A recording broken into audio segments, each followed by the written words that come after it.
Time now for some business news, and Stephen Carroll joins me. Stephen, we're going to start with the latest twist in this US-China trade battle. That's right. Well, it's a big one this time around. The United States has announced it's imposing tariffs on $200 billion worth of Chinese imports.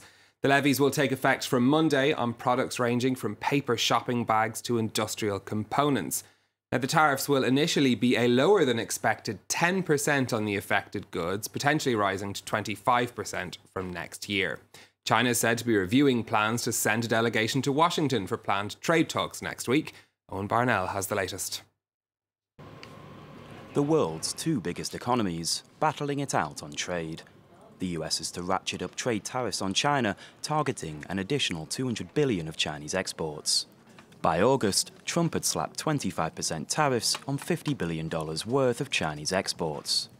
Monday's tariffs will begin at 10% before jumping to 25% next year. Trump says if there is any retaliation by China, the US will pursue tariffs on another $267 billion worth of exports. Tariffs have put the US in a very strong bargaining position, with billions of dollars and jobs flowing into our country. And yet cost increases have thus far been almost unnoticeable. If countries will not make fair deals with us, they will be tariffed. Trump's administration accuses China of forcing US companies to turn over valuable intellectual property for access to Chinese markets and wants to balance its trade relations.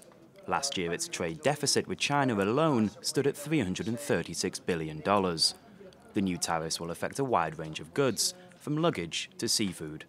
The delay in their implementation is to allow businesses enough time to adjust their practices. Businesses are looking at the way their supply chains work, whether they can get supplies from outside of China so they can skip the tariffs, maybe even can they bring back some manufacturing and some work to the United States. After the latest round takes effect, more than 50% of China's American exports will be hit. Well, a little earlier I spoke to our Beijing correspondent Charles Pellegrin about what China is likely to do next.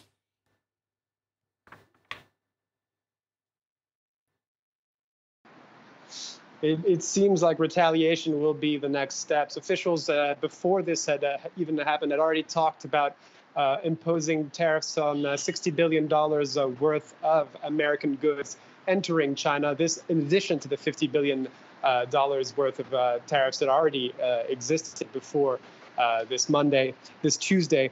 And because China can't match U.S. tariffs dollar for dollar, they're going to have to make up with it with qualitative retaliation. That's the word they're using. So that means extra regulatory hurdles for American companies, random inspections, and slow customs clearances, for example. These are things that the Chamber of Commerce here in Beijing has already experienced.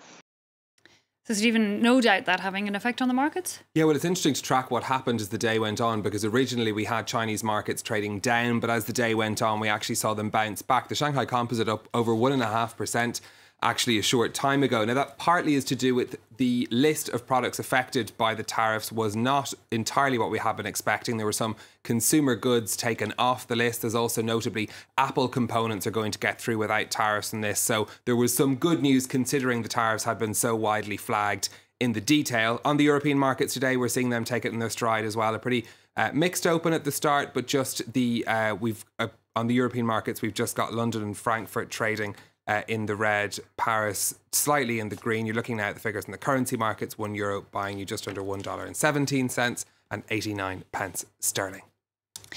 Meanwhile, Stephen, another ride-hailing firm is hoping to raise big money in Southeast Asia. This is Indonesia's Gojek. They're seeking to raise at least $2 billion in their next fundraising round, according to the Financial Times.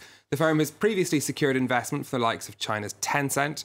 Gojek is known for its motorcycle service in the Indonesian capital. It's planning to expand into Vietnam, Thailand, Singapore and the Philippines. But one thing's for sure. And finally from you, Stephen, for this update, Coca-Cola is said to be exploring new options for drinks in Canada. That's right, the Coca-Cola company is in talks with the medical marijuana producer Aurora over some new recipes. Both companies confirmed they were discussing drinks infused with CBD, which is the non-psychoactive chemical found in cannabis. The drinks would be likely helpful in reducing pain and inflammation, according to reports. The news sending Aurora's shares up 17% in Toronto. OK, Stephen, thanks a lot for that business update. Stephen Carroll with us there.